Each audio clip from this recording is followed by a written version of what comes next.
Run and grab it. Run and grab it. Got to have the fireball for the pod.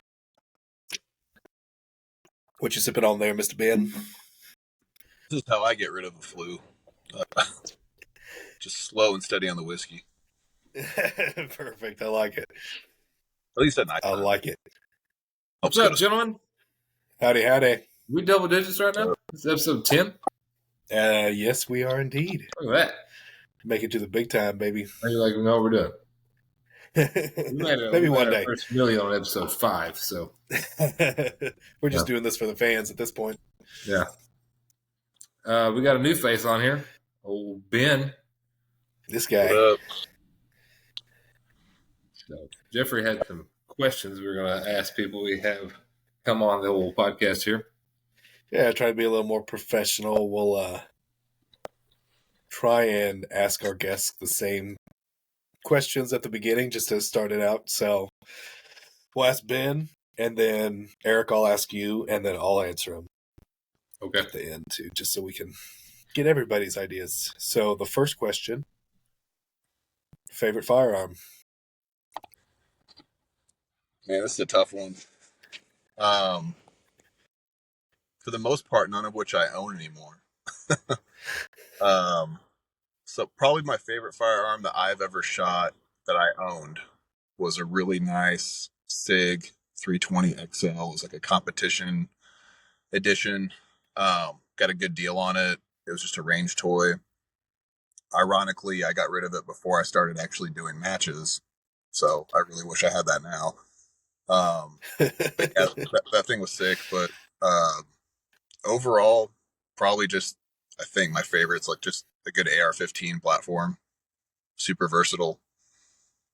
Gets the job done. Got it. I like it. So let's see. You've got a Mark 18, right? Mm-hmm. Yeah, she gassy. That's the one you suppressed? I did. How do you knock down that gas in the face? I just eat it. It's there's not really much way with that. And that's kind of the funny thing about suppressors. So starting off, the Mark 18 is notoriously overgassed, as are most Daniel Defense firearms. They do that so that they'll just run no matter what. From what I've looked into, but the Mark 18 especially is crazy gassy because it's a 10.3 inch barrel. And so basically how your gas impingement works is just there's a lot more gas coming back. And with a suppressor, it all comes out into your face instead of out the muzzle of the firearm. So, man, there's ways that some people get different charging handles, or they try to get different BCGs, different vented stuff that kind of helps take care of it. But at the end of the day, if you're shooting an actual suppressor that's not a flow through type can on something short, you're just gonna eat it. Just is what it is. So I just bought I don't know if Jeffrey told you, I bought a 716i. It's a 762 by 5.1 or 308 AR-10. And so it's a piston gun that came with an adjustable gas block. Okay. So I've been told that that's about the most perfect suppress setup as far as not blowing shit back in your face. Yeah. Piston guns, they're a lot cleaner. Yeah. Than just like your standard gas gun. To be honest, I don't know exactly like how it breaks down, how it works. I just remember that comparing. So like a long time ago, the Marine Corps, they switched over from just like standard M16s, M4s to this thing called the IR. And it was just an H&K 416. And that was like, we were kind of like the test group that started getting them. And we were seeing like when we pulled those apart, when we first started getting a few of them, that you didn't have to clean them that much. So I don't know exactly how they work, but I know that there's a lot less gas going back. Yeah. What was the other question? His favorite drink? No, the second question is going to be favorite childhood movie. Oh, I went backwards. Yeah, that's a good one. So believe it or not, it was when I was a little kid, you know, obviously like you have like the Disney movies and stuff your parents get you. But remember my parents had like the box edition VHS of the original 3 Star Wars movies. And I fell in love with those at a very young age. So I would just watch those over and over and over again. Ben, how old are you? 33. Oh. All right. We're all the same age here. I dig Yeah, it. I that's dig my it. answer. The box set of the VHSs. That had, I think it was Empire Strikes Back, had a big stormtrooper head. Was that right? I think it was Darth Vader's. Was that one Darth Vader's? But it was like each of them had like a face portrait, right? Yeah. Do y'all know how many minutes of Star Wars I've seen? Much. That 10. That 10. Yeah. No, it's never been my jam. Yeah. Maybe one day we'll convert you. Well, I don't know where the fuck to start. We could spend a weekend and watch all of them. Get you educated. Am I answering these questions? Yes, your turn. Firearm and childhood movie. Favorite firearm is AK-47 by a long shot. Why? Look. Why? Why? Because they're cool. Cool. They look cool. You can treat them like shit. Keep on trucking. I like it. I'll allow it. And just because I want to be different. I want to be an AR hater. That's the only other purpose for it. That doesn't sound like you at all. I mean, that's the only reason I bought. They had the exact same AR-10 beside it that like literally was stamped .308, and I was like, nope, there's one right there. It says 7.62, so we'll go that route. Out of spite. Yeah, out of spite. Childhood movie. I was like as a kid. I was big about some Toys R Us. Toy Story. I was like, Toys R Us movie. Ben was late, so I had too many fireball shots by this point in time. Toy Story movie. Okay. Toy Story. Yeah. Just the original, or did you like the sequels and all those? Yeah, no, it's OG Toy Story. That's a solid one. Let's see. I haven't shot too many firearms that aren't mine. So should have brought you that M1 Garand that day we went out there. We should have brought that. We got an OG M1 Garand that shoots like a dream. Yeah, I'll have to shoot that one of these I have days a for 30. sure. I have a 30 carbine too, which was an officer's rifle back in the same era. Those guns are sweet. Yep.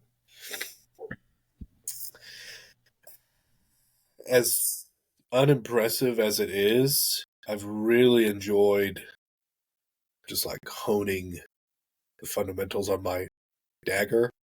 Yeah. So it's definitely nothing to write home about, but being able to see my progression of skill has been pretty cool with that firearm. So if I can suck a little less with a cheap gun, then once we get something that isn't, or maybe of higher quality, then we could. The problem is there's not a middle ground. Yeah, right. Like you can, like your dagger is awesome and you can shoot it really good. Mm-hmm. And like there's not middle grounds in guns. Yeah. I mean, there's like you can buy some stock pistols that maybe have some Gucci'd up shit on them, but at the same time, like the whole break between $1,000 and $4,000 is just like a holy shit. It's like it doesn't exist. Yeah, You're either paying $1,000. I want to start carrying a 1911, but like the Commander model, so it's like 4.25 barrel. Yeah, and you can either get a You get like a Springfield that are kind of shitty for like $800, or a Dan Wesson for $2,000. There's like not a middle medium. Yeah. Yeah, especially when you get to like 1911s and 2011s. Basically like $2,000 and above is gonna be your price point. Yeah. Which is hard to pull for a pistol. Mm-hmm. Yeah, because you can get one for $400 or $500. Well, I mean, my dad bought a. I don't remember, like the second from the bottom, 1911, full size. I think it's a Garrison from Springfield. Like I have that Kimber stainless custom too, and I mean he paid like $7,000 for that gun, and it shoots like a trash can. Like it's it's a terrible weapon. So I mean, you do kind of half-ass get what you pay for sometimes. Yeah. I just wish there was like that 1,300 mark. There's not. Yeah, not if you're wanting like a 19/2011 style gun. It's like, nope, you either got a cheap one or you've got a good one, but it's going to be more than $2,000 for sure. Jeffrey, what shirt you got on there? Oh, this whole thing? Yeah. I just got this in the mail semi-recently. Yeah. By a pretty cool up-and-coming clothing brand that's hitting the scene pretty hard. Really like both your guys' shirts, by the way. I don't know if I mentioned that. Yeah. Yeah, pretty cool. Pretty cool. You know, no biggie. No biggie. We are collectively Ash and Elm Outfitters, so that's pretty cool. This is our first official board meeting. Welcome, gentlemen. There we go. Yeah, so we talked about it a little bit last week. But just trying to put some stuff out that we think is cool, and if other people think it's cool too, that's awesome. And if they don't, well, then they don't have to buy anything. But just trying to make cool stuff that's maybe, not, I don't want to use the word represented because that sounds weird, but cool stuff that just may not be the mainstream or as put out there as normal everyday brands. Just stuff that we like that might be as niche and little, like, yeah. I feel the direction of a lot of your clothing brands, especially with, I think we're a little bit of hybrid type folks, like gym people, but then not your typical gym person. Mm. Like you'd never catch me buying a fucking Gymshark shirt. Yeah, no. Would never be a thing. I think having a... Go ahead. It's just like the whole aspect behind the brand, like the video you talked the other day, is kind of pretty much against the grain, like of typical society today. And that's, I think most of us possess those qualities of against the grain type folks. Yeah, definitely. I think too often we're just like go, go, go. Especially here in the West, it's just like work as hard as much as you can and just buy dumb stuff. It's like, no, we need to slow down and enjoy what's going on around us right here, right now. Slowing down is the key there. Like it's the most helpful thing you can tell yourself every fucking morning. You wake up and your alarm goes off and you hit your feet on the ground as fast as possible and you're going to hurry, hurry, hurry. Ben's got kids. He knows that whole game of things that once all that happened, your schedule is blowed out the way. Like you no longer have one. Your schedule is maintained by someone else that can't talk, can't walk, can't even think for themselves. They are your boss now. Yeah, but at the same time, like you've got to also tell yourself, like, all right, we're gonna sit back, we're gonna we're gonna just take it easy, and everything's gonna be okay. But hitting the ground at 100 miles an hour towards a brick wall will not help anybody. It's only going to detriment you, and then also the people closest to you. It's something I'm guilty of a lot.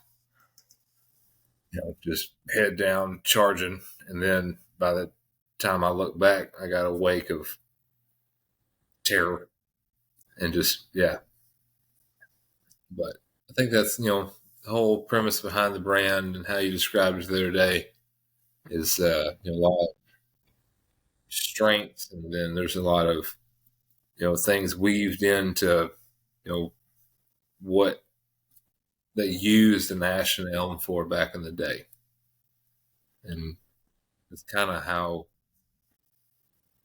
we would particularly like to live our lives. Yeah, most definitely. I think there's good and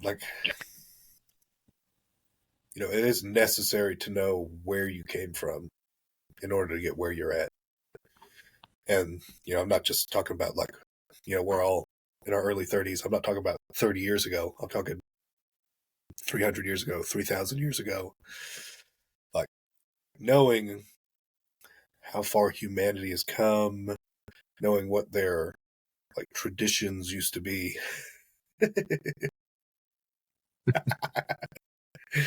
We got a cat doing the YMCA. That is the floppiest cat ever. Cat is terrible, man. The chill cat. That's not a chill cat, Ben. You don't know nothing about that cat. The cat is brain dead. Opposite of chill.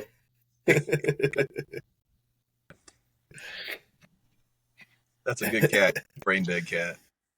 Well, this cat, let me tell y'all something about this cat.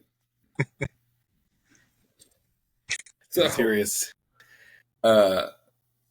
Friday. Yeah, I went out of town this weekend. Friday, I got home and I was going to start packing and all this kind of stuff. And my two dogs just would not stop just rooting underneath these clothes on the right side of my closet. What in the fuck are y'all trying to get? And I go over there and I pull Sydney out of underneath that side of the closet, and this fucking smell just smacked me in the face. Oh no! And I don't throw up. I don't throw up ever. I puked. I ran to the toilet and fucking puked. This little piece of shit is not. So you've seen that Death Star litter box I got. Well, he's been fucking using it. He's been just pissing on the right side of my walk-in closet, and just dude. I don't know how I haven't smelled it. It was the worst smell I've ever smelled my whole life. Yeah. So I got to clean cat piss for several hours. Yeah. Dang. Homie's got $1,000 bathroom, and he's like, nah, I'm going to piss in this closet instead. Yeah. Man, Lindsay, she wants to have a cat eventually, and I'm like, the only way I will say yes to that is if we get the Death Star litter box, because apparently that's the only way that you're not going to smell it is if you get one of those. No, it is an awesome litter box. I locked him. So when I went out of town this weekend, I locked him completely. He didn't have a choice. He had tile floor or that. So figure it out. Yeah. No, it's a pretty awesome situation. But what I would do, Ben, is I would find a bobcat and bring it home. Yeah. And then she won't want a cat anymore. His cats suck. Well, my cat sucks. Yeah. There's some real lottery with him. I know that. Yeah. I don't think mine's all there. I don't think he's really all there behind the eyes. And he has messed up ankles, apparently. Oh, yeah. Well, it's also an orange cats are stereotypically pretty out there, I think. I've been told this. Yeah. Where the hell did Jeffrey go? I don't know. Back. Well, let's talk about Ben. Ben, what do you do for a living? So I am an active duty position for the Arkansas Army National Guard. Cool. So I basically work within their active duty staff. Nothing I say on this podcast represents the views of the Arkansas Army National Guard. Just putting that out there now. Nah, it's We'll put a little disclaimer on the episode. But nah, man, I've done like military stuff off and on for almost, I guess, 10 and a half years now. And it's just something I came back to. And it's nice because the National Guard, you're local. But I was still able to swing an active duty job. So it's like I'm all the same benefits as being active, but I'm pretty secure in one location. I'm not worried about being moved anywhere. So it's pretty good balance for me.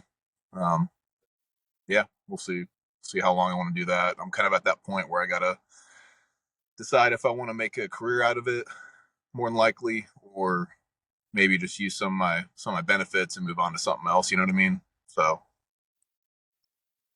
haven't quite made up my mind yet. But if you did stay in for a longer period of time, what would you think you'd stay in recruiting, or what would you want to see yourself doing? Yeah, probably not that. I don't know. It just would depend what other opportunities are out there. Arkansas does have, or not Arkansas specifically, but Camp Robinson outside of Little Rock, they have the RTI. So like it's basically where they do a bunch of different training schools. It's kind of unique because the National Guard has a very big, like nationwide has a very big base at Camp Robinson. So we're the only base up there that can actually train infantrymen, so 11 Bravos, and also indirect fire infantrymen, which is 11 Charlie. There's one of two Army sniper schools in the United States. One is Big Armies out on the East Coast, and then the other one is, of all places, Camp Robinson, Arkansas. So, I mean, there's opportunities there, and I came from the infantry background, so there are opportunities possibly in the future to maybe do something more like an instructor, which I think I would enjoy. But I mean, yeah, man, we'll just kind of see where things go. Transferring down here from Missouri, still kind of the new guy in the pool here. So, but it's a lot about connections. So just see what connections can be made. If it looks like there's some good opportunities there. If not, then there's always other options. There you go. Ben and I grew up, within like 2 hours of each other in Missouri, and then somehow connected down here in Arkansas. I know. Pretty crazy. It's weird. Yeah, because you grew up, was it by Farmington? Mm-hmm. Yep.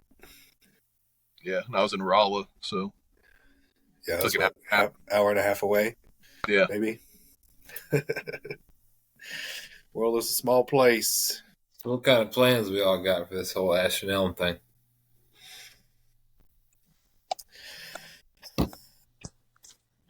I think,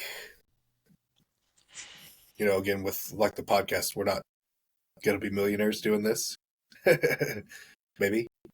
Because you're going to be billionaires. That's right. So I like the idea of building like almost like a community, as weird as that would sound, around like fitness, firearms, what's an F word for nature? Foliage. Just, encouraging people to move your ass. Yeah, move around, do something constructive with your time, but also have fun at the same time.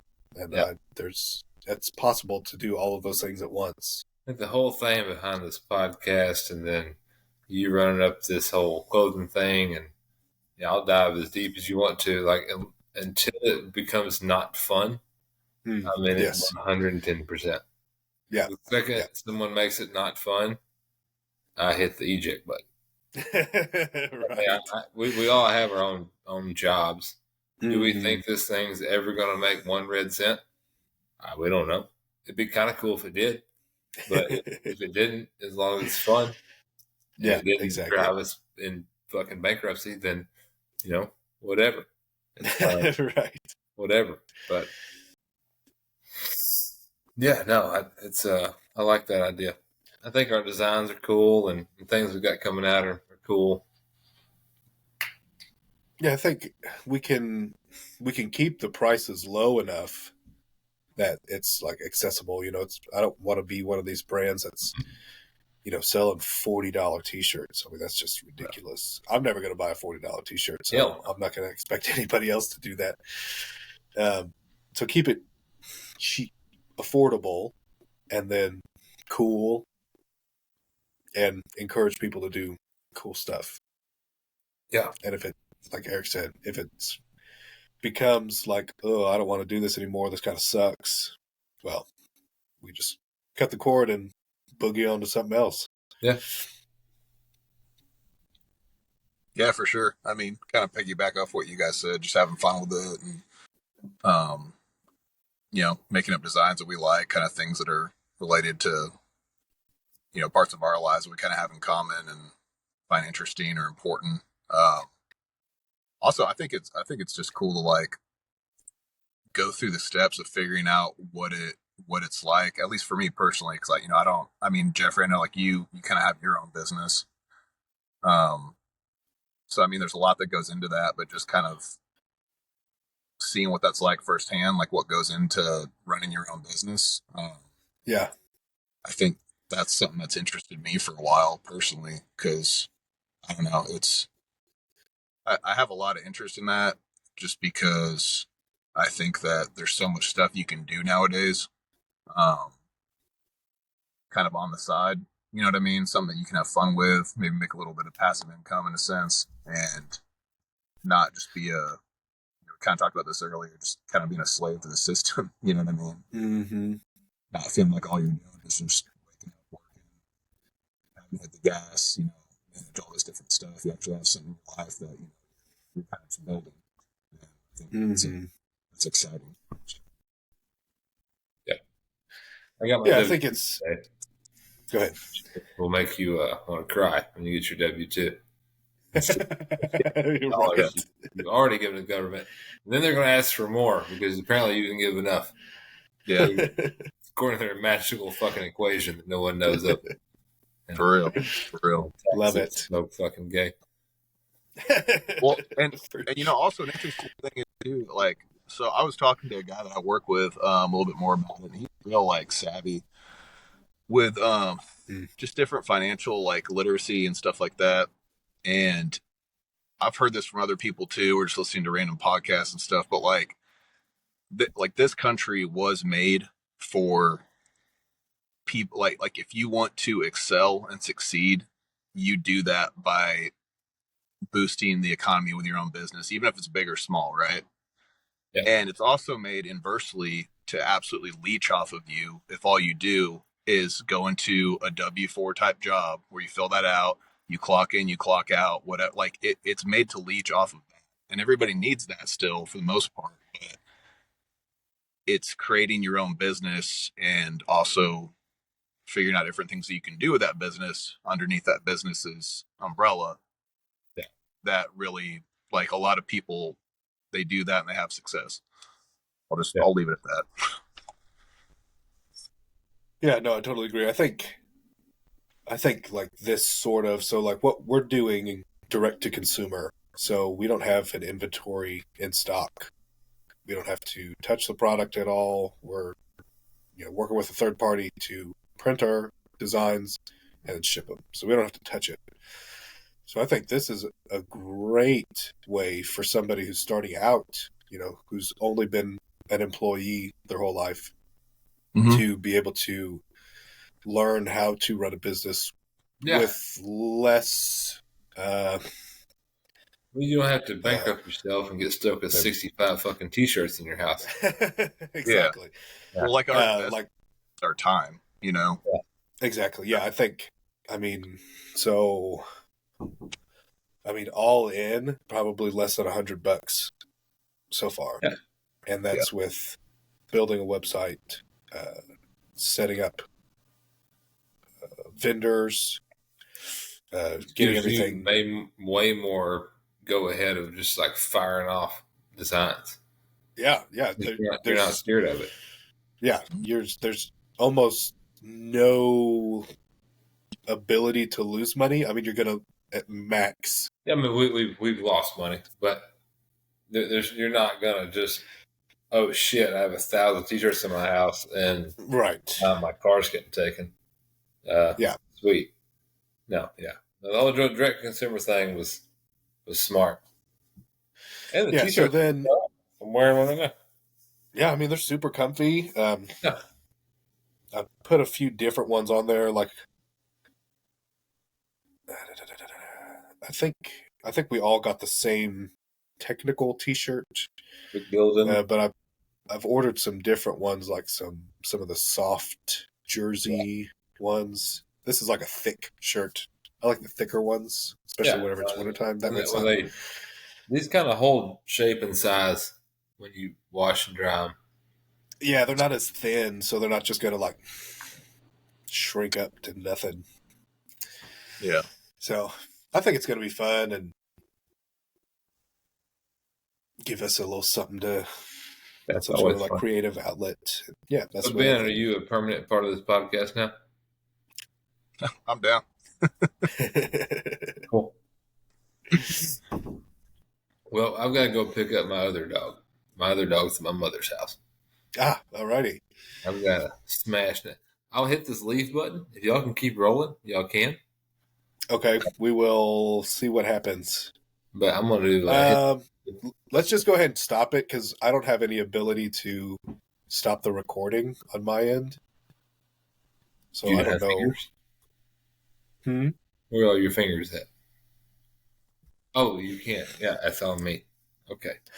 Y'all put the wrong guy in charge of this. I'll work on making my own one of these so that I can be the host next time, and I'll just send you the link, and you don't got to do anything. We'll make it nice and easy for you. Cool. All right, fellas, we'll get this uploaded, and might do like a midweek podcast trying to talk about some brand stuff and all that.